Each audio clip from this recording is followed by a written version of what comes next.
2026年3月1日，阿曼湾，一个日本船长坐在光辉丸号的驾驶舱里，手里攥着一份传真，不是导弹预警，不是军方通告，是伦敦劳合社的一纸邮轮保险的取消通知。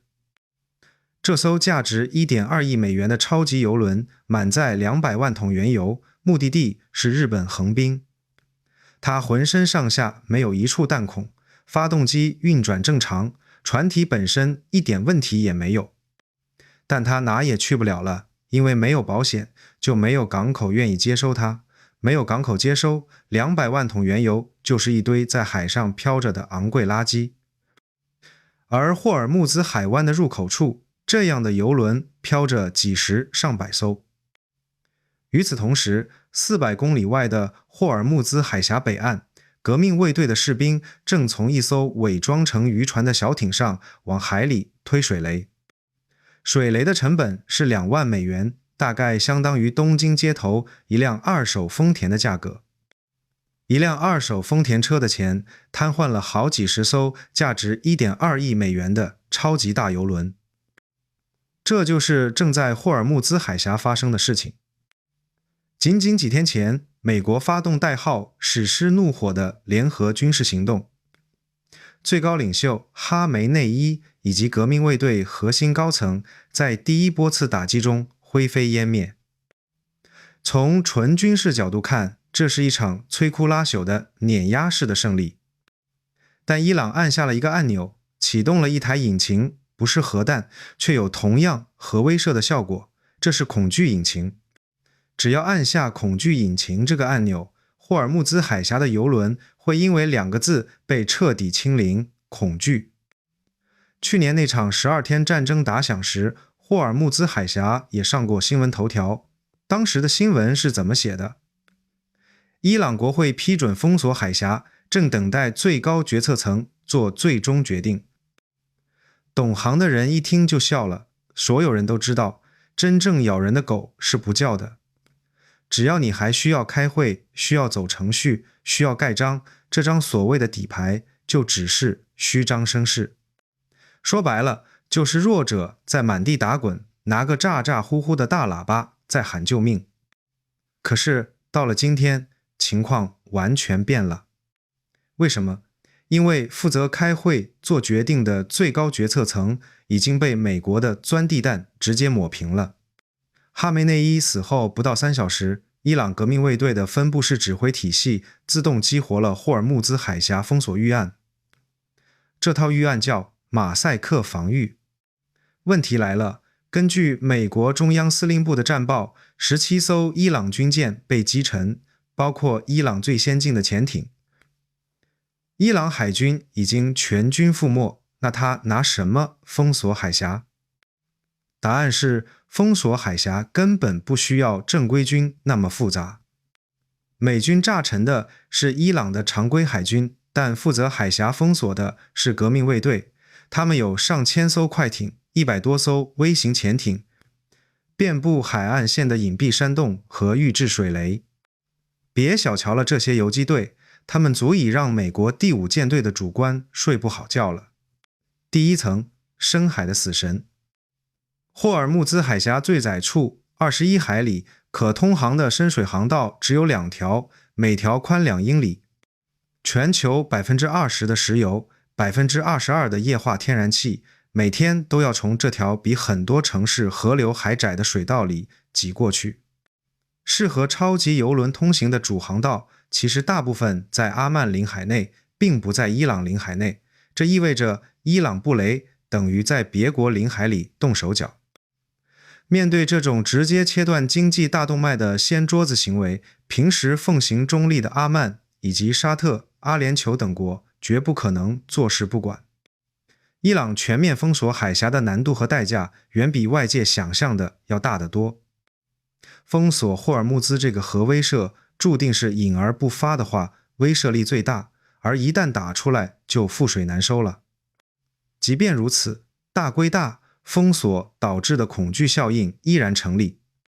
因为恐惧引擎的核心不在于真的炸沉多少船，而是让保险公司相信这里不安全。哪怕只有5%的概率中招，也没有商业船东愿意打这个赌。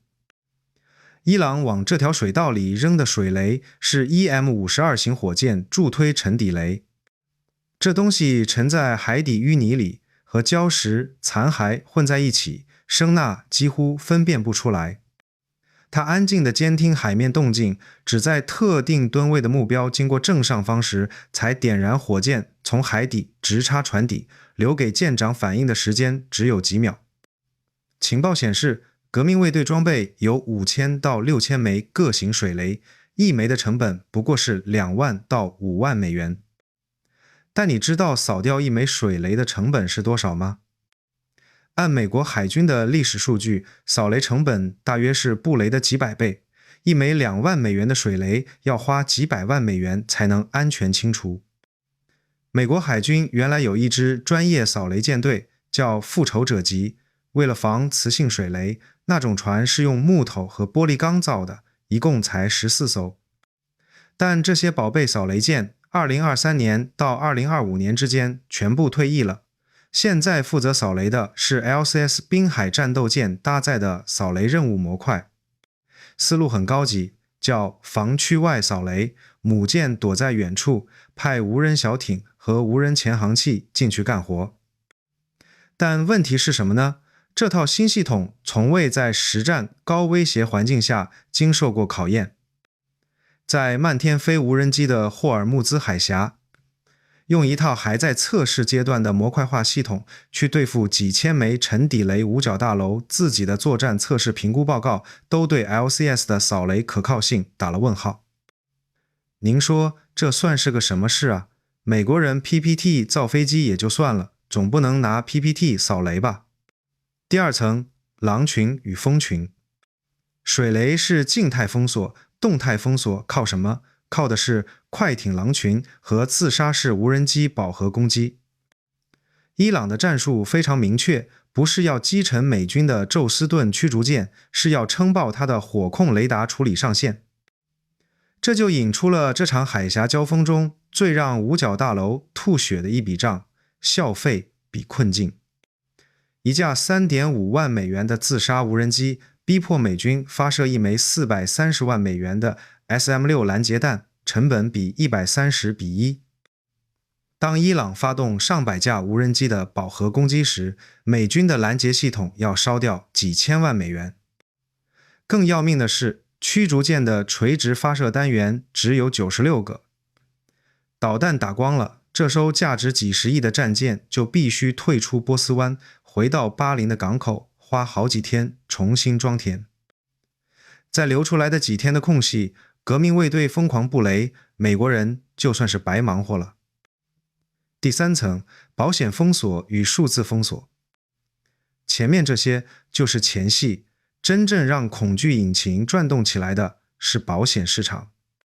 每一艘远洋邮轮出海之前都需要买战争险，平时保费大概是船值的 0.05%。海峡封锁消息传出后，劳合社的战争险费率瞬间从 0.05% 飙升到 1% 到 10%。很多保险公司甚至直接拒保。拒保意味着什么？国际海运有一个条款叫 VWA 航程战争条款，它允许船东在目的地被定义为战争区域时合法拒绝航行。注意这个词，合法，不是船东不想赚钱，是法律给了他们一个完美的理由，拒绝去送死。这就是恐惧引擎形成的非常精密的商业逻辑闭环。美军斩首攻击，伊朗祭出海峡封锁大杀器自保，保险公司评估风险后撤保，船东援引航程战争条款，合法停航。霍尔木兹海峡事实上关闭。最神奇的是，伊朗实际上不需要击沉一艘油轮，只需要让保险公司相信海峡不再安全就可以了。后面剩下的步骤，保险公司会自动自觉帮伊朗全包圆了。这就是恐惧引擎的工作原理。霍尔木兹海峡到底有没有被封锁？这是一场荒诞的罗生门。伊朗革命卫队总司令贾巴里放话，海峡已经封闭，任何敢强闯的船会被直接开火。但美国中央司令部嗤之以鼻，海峡在物理上根本没关，水面上没有伊朗巡逻艇，这就是在虚张声势。到底谁在撒谎？答案是，在恐惧引擎面前，真相其实压根不重要。美军说没有水雷，但哪家保险公司敢拿价值几亿美元的超级油轮去赌伊朗人是在吹牛？伊朗根本不需要用铁链把海峡锁上，这条全球 20% 原油的生命线就彻底瘫痪了。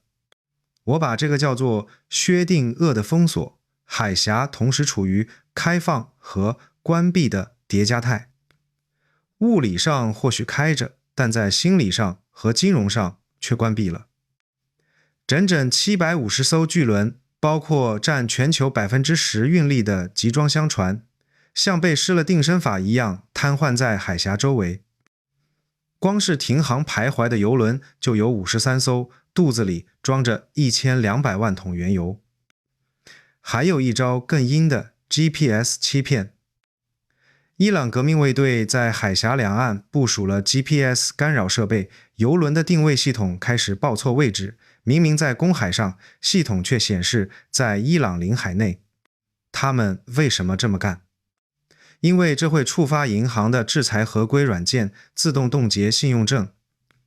甚至仅仅只是因为在附近海面都可能因为 GPS 信号被干扰，让算法相信这笔交易违规。所以你看，水雷封锁的是物理航道，保险封锁的是商业航道， GPS 欺骗封锁的是金融航道，三层叠加，滴水不漏。更绝的是，如果事态恶化，伊朗只要击沉1-2艘超级油轮，事情就会彻底失控。因为沉船残骸会在海底形成巨大的声呐阴影区，扫雷声呐无法穿透去探测附近有没有新埋的水雷，而海面上的厚厚油膜会阻断美军直升机的激光探雷系统的光束。被击沉的油轮可以同时瘫痪2套扫雷系统。时间差失血，真正的致命伤。当然了，美军不是傻子，不会站在海峡里被动接招。扫雷之前 B-2 战斧和 F-35 会对伊朗沿海的整个军事基础设施进行地毯式源头打击。问题在于，这些打不掉已经沉在海底的几千枚水雷。革命卫队的马赛克防御预案在战前的紧张升级阶段就悄悄完成了大部分布雷作业。即便美军炸掉了 90% 的岸防设施，残余的革命卫队、游击队，那些分散在渔村里伪装成渔船的小艇，依然可以在夜间零星捕雷。真正的问题是扫清残余水雷所需要的漫长垃圾时间。给大家看一组数字，即便美军全力以赴，要在雷区里强行趟出一条小道，至少也需要3到7天。但商业船舶的全面复航，这意味着需要保险公司恢复承保，船东恢复信心，港口恢复接收，需要60到120天。考虑到残余的革命卫队、游击队还会持续捕雷的话，这个时间就要去到6个月以上了。这几天和半年之间的差距就是时间差失血。这才是伊朗这个恐惧引擎最精妙的设计。美军可以在第一天赢得海战，第一周摧毁伊朗海军和所有海岸线火力，毋庸置疑。但美国人没法确认每1平方公里的海底都没有沉底雷，没办法在第3周就让劳合社重新承保，没法让马士基的 CEO 相信海峡已经安全。军事胜利以天计算，商业恢复以月计算，中间这个 GAP 就是全球经济的失血窗口。每次中东一出事，总有人跳出来说不用慌，中东产油国早就建了绕开霍尔木兹海峡的陆地输油管道，石油可以从后门运出来。今天我要用最硬核的基建数据彻底粉碎这个神话。海峡封锁前，每天2000万桶石油从这里流向全世界，一旦大门锁死，所有替代管道能运多少？沙特东西向管道250万桶每日，阿联酋 ADCOP 管道80到180万桶每日，伊拉克北方管道50到100万桶每日，伊朗戈雷贾斯克管道35万桶每日。理论极限总和400到1000万桶每日，但这些管道在平时已经满载。封锁突发时，真正能额外挤出来的应急运力只有340到410万桶每日。2000万桶减去这400万桶，全世界将产生每天1600万桶的硬性石油缺口。全球石油总供应量的 10% 到 15% 凭空蒸发。1600万桶，没有任何现有的钢铁管道可以搬走这些原油，它们实实在在地被憋死在了波斯湾里面。这还不是最绝望的，对于液化天然气来说才真要命。全球 22% 的 LNG 贸易必须经过霍尔木兹海峡，主要是卡塔尔出产的天然气，没有任何替代管道可以绕路出口。海峡一封，每天流向亚洲和欧洲的100亿立方英尺天然气瞬间清零，缺口率是 100%， 零替代，没有 B 计划。滞留在波斯湾的液化天然气船不是普通商船，是移动的温压弹。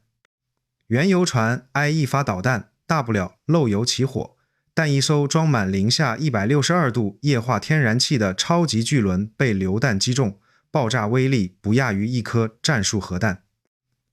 人类航运史上从未发生过满载 LNG 船在实战中爆炸，没有任何护航舰队敢在一颗随时会引爆的核弹旁边航行。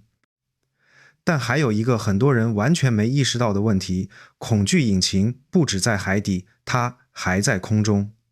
根据中央司令部的数据，伊朗及其代理人在史诗怒火发动后，向海湾地区发射了超过500枚弹道导弹和2000多架无人机，打击目标包括民用基础设施。你辛辛苦苦把石油从管道绕到了红海盐布港，好，胡塞武装的无人机可以直接打盐布港的泵站。你把原油转运到阿联酋富查伊拉港，伊拉克民兵的导弹够得着。所以管道替代方案破产的根本原因不仅仅是运力不够，是你绕开了海峡里的水雷，绕不开天上的无人机。整个波斯湾的产油和出口基础设施全部暴露在恐惧引擎的打击半径之内。恐惧引擎最恐怖的地方不只在于它的机制，本质上这就是一场全球能源系统的压力测试。日本254天的安慰剂。日本 95% 的石油需要进口，其中 87% 经过霍尔木兹海峡，254天的战略石油储备听起来很充裕。在储备消耗阶段确实没问题，炼油厂本来就是为中东种植原油设计的，满负荷运转毫无压力。但陷阱在后面，254天烧完，日本被迫转向美国页岩油、巴西深海油这些低硫轻质原油。炼油厂设备不匹配，产能直接腰斩。但真正的致命伤不是石油，是天然气。日本 22% 的电力来自 LNG， 而霍尔木兹海峡是全球 22% 液化天然气的唯一通道。日本的 LNG 库存只够4周。4周之后，工业限电，丰田日产面临停产。半导体工厂一旦断电超过4小时，洁净室直接损毁，数月产能归零。日本政府将宣布自福岛核灾以来最严苛的能源配给制。记住这个数字，4周。日本的真实续航时间不是254天，是4周。GDP 预计下降 3%。韩国14天倒计时，韩国更惨。韩国 81% 的石油依赖中东进口， LNG 库存也只够撑2到4周。但对韩国来说，最致命的打击不在能源本身，而在韩国最引以为傲的资产半导体。半导体制造需要3样东西：第一，极其稳定的电力供应；第二，大量超纯水；第三，精确到正负 0.1 度的温度控制。这3样东西每一样都需要充足且稳定的能源。LNG 断供14天之后，韩国电网会开始出现波动。半导体的洁净室对电力的要求不是有电就行，是电压波动不能超过正负 5%。一旦供电不稳定，洁净室的温度和湿度失控，正在加工的晶圆就报废了。最坏的情况，一次意外断电超过4小时，整条生产线需要数月时间才能恢复到正常良率。全世界超过 60% 的存储芯片出自韩国。封锁一旦持续超过14天，韩国南部工业区燃气发电站将不得不停止运行。韩国面临的不是油价上涨这种温和的经济学问题，而是全球芯片供应链可能在2周之内断裂这种系统性风险。2周，全球半导体供应链的备份时间只有2周。欧洲，最完美的买单者。很多人把焦点放在亚洲身上，但完全忽略了一个更绝望的受害者——欧洲。俄乌冲突之后，欧洲亲手切断了俄罗斯的管道天然气，疯狂转向 LNG。到2025年，欧洲最大的 LNG 供应商其实是美国，占了将近一半，卡塔尔排第2，大概占1/4。欧洲突然失去了1/4的天然气供应，缺口巨大，库存告急，它只能转向唯一还有余力的卖家——美国。液化天然气现货价格暴涨2到3倍，欧洲别无选择，只能咬着牙高价买入。美国炸了伊朗，引爆了海峡封锁，导致卡塔尔 LNG 断供。然后美国的天然气公司转身把同样的天然气以3倍价格卖给欧洲。美国人打仗花的钱，欧洲人含泪用液化天然气的差价买了单。4年前，欧洲刚刚因为俄乌危机被俄罗斯的管道卡了一次脖子，痛定思痛转向 LNG。结果这一转不过是把脖子从俄罗斯的绳套里抽出来，又伸进了美国的绳套里，换了一个主人，绞索还是那根绳子。中国失血但不致命。中国 40% 的进口石油经过霍尔木兹海峡， 30% 的 LNG 也走这条路。但中国有2样别人没有的东西：陆上管道，中俄、中亚、中缅不受海峡封锁影响，和90天的战略石油储备，短期内能扛住。但中国在伊朗深耕20年，4000亿美元的投资和能源协议，史诗怒火，几个小时就把这个战略支点炸回了原点。3月3日，毛宁在记者会上说了一句暗藏杀机的话：中国将采取必要措施，确保自身的能源安全。采取必要措施这5个字在中国外交辞令里不是客气话。日本4周，韩国2周，欧洲1个冬天，中国90天，4个倒计时。但这些大国会坐着等死吗？当然不会。中日韩欧日子都不好过，只有美国人表现出了近乎冷血的镇定。页岩革命让美国日产1360万桶创下历史新高，一举翻身成了进出口国，手里还攥着 4.15 亿桶战略储备。有了这层页岩油铠甲打底，油价飙到120美元，德克萨斯的石油公司只会开香槟庆祝。但盟友的代价呢？沙特邮轮绕到亚洲要多航行10到14天，超大型邮轮租金从每天 2.5 万美元飙升到15万美元，整整6倍。这些运费直接转化成全球恶性通胀。3月3日，特朗普政府宣布暂无计划释放战略石油储备。为什么？因为油价越高，华盛顿手里的筹码越值钱。这不是无力，这是战略。华盛顿在玩一场憋气游戏，故意让全球经济流血，因为每一滴血都能转化成谈判桌上的筹码。即便特朗普想释放，也释放不了多少，美国 SPR 每天最大抽取量只有440万桶，而全球缺口是1600万桶，1/4的窟窿都补不上，放不放都是同一个结果，盟友买单。但华盛顿漏算了3个变量。盲区1，供应链反噬。韩国14天后芯片停产，日本半导体材料跟着断供，中国的组装线要么涨价，要么停工。请问，没有韩国的存储芯片、台湾的代工、日本的特种化学品和中国的组装产能，苹果拿什么生产 iPhone？ 英伟达拿什么交付 GPU？ 特斯拉拿什么造车？纳斯达克不会等到120天全面复航，它会在第1周就开始崩。150美元的油价传导到美国国内，就是6美元1加仑的汽油，就是 CPI 爆表，就是美联储被迫暴力加息。德克萨斯油商赚的那几十亿，根本填不上硅谷和华尔街蒸发的几万亿。华盛顿以为再让盟友买单，但在全球化深度绑定的今天，盟友的衰退就是自己的衰退。盲区2，大国反制。你可能听过2个说法，抛美债，断稀土，听起来很爽，但都是伪命题。美联储可以直接扩表接盘，五角大楼有12到18个月的稀土库存，一个是往自己脸上扇巴掌，一个是拿慢性毒药治急性枪伤。中国真正的速效核弹是另起炉灶。全球 70% 的造船产能在中国，当劳合社撤保，西方航运体系瘫痪的时候，中国有能力搭建一套完全独立的主权海运体系。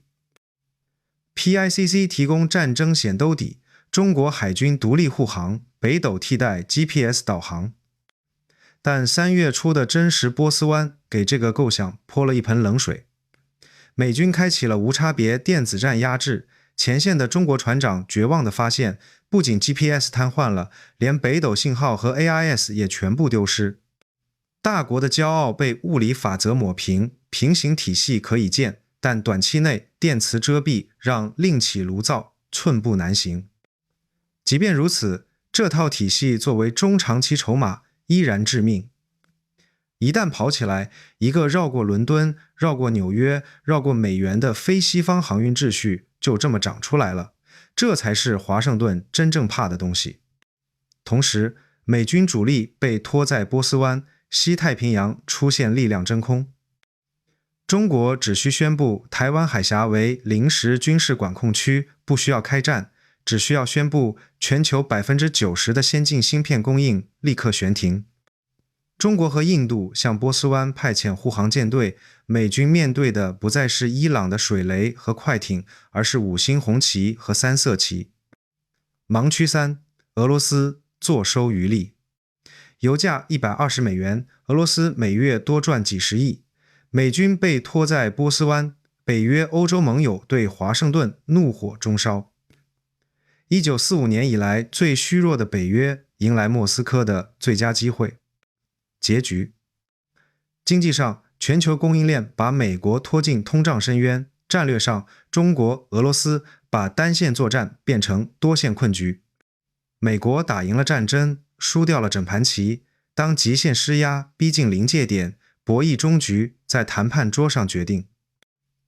就在全世界以为这台恐惧引擎将绞杀全球经济的时候，华盛顿出招了。2026年3月，特朗普命令 DFC 为所有通过波斯湾的海运提供政治风险保险，美国海军负责护航。这是现代地缘政治史上最冷酷的金融反杀。恐惧引擎靠的是什么？不是水雷，是保险公司的恐惧。伊朗布雷，劳合社撤保，船东停航，海峡自行关闭。当劳合社全面撤保， DFC 成了全世界唯一敢承保的垄断者。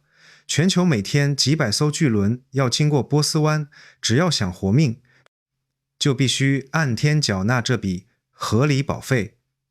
美国在霍尔木兹海峡强行设下了全球独家收费站，危机越持久，保费越多，这不是救市，是稳赚不赔的垄断生意。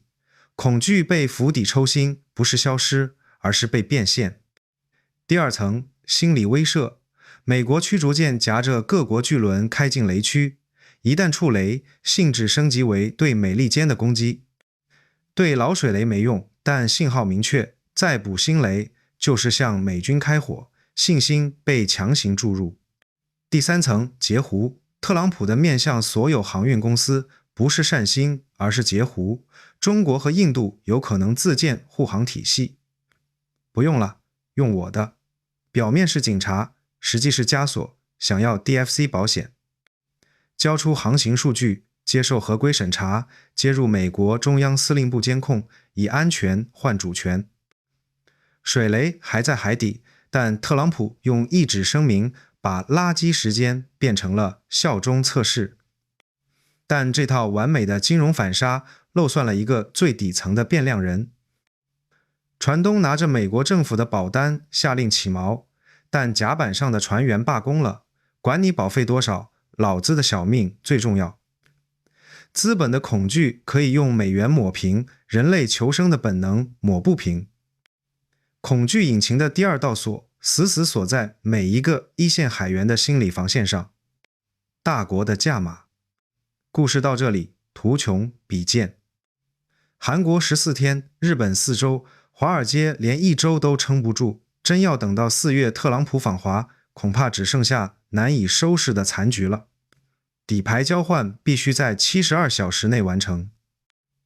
3月4日，一架呼号为 SPA 的美国空军 C-40C 专机从华盛顿起飞，途经阿拉斯加和东京，悄无声息地降落在了北京。懂行的人都知道， SPA 呼号专门用于运送高层官员和外交密使。波斯湾的电磁黑洞里，几百艘巨轮还在绝望地抛锚，而在几万英尺的高空，华盛顿的特使已经带着底牌落地了。C-40C 的舱门打开，密使走下舷梯。华盛顿手里的筹码是 DFC 白名单，北京手里的筹码是 PICC 加北斗平行体系和西太平洋的压力牌。在这场极度封闭的密会中，一份双方都不承认存在，但都在默契执行的框架将被迅速敲定。中国停止暗中支持伊朗残余势力，美国默认中国独立护航编队在波斯湾的存在，阶段性回滚对华关税。中东战后基建蛋糕重新划定份额。波斯湾的航道就此被劈成了2半，一半属于被迫向美国缴纳保护费的西方盟友，另一半属于打着5星红旗的东方船队。日本和韩国连这架 C-40C 降落在哪条跑道都不知道。欧洲还在用3倍价格从美国人手里买天然气续命。做局的不买单，出血的没资格上桌。日本用配给制和腰斩的炼油产能买单，韩国用2周的芯片产线买单，欧洲用3倍价格买天然气买单。中国不是在买单，中国在兑换。伊朗支点被炸成废墟，但中国凭掀桌子的底牌，硬生生砸开了会议室的大门，用废墟换来了关税回滚。波斯湾独立航道和太平洋实力。美国自己呢，表面的通胀和股市震荡不过是收割全球钱的过桥资金。真正的账单通过 DFC 垄断保费、天然气暴利溢价，早就被切碎，强行塞进了每个盟友的喉咙里。这就是恐惧引擎的完整逻辑，从2万美元的沉底雷，到劳合社的聚宝，到东京的配给制，到北京的密会。伊朗按下启动键，但真正驾驶这台引擎的坐在白宫。33公里海峡不是绞杀经济的绳索，是超级大国重新划分世界版图的卷尺。那个日本船长，他在横滨的2手丰田车加不起油了，那张账单不是伊朗寄来的，是华盛顿寄来的。我是艾申，感谢大家的观看。这个稿子2天前就准备好了，一直没机会录制，所以今天用配音的方式发布，希望大家理解。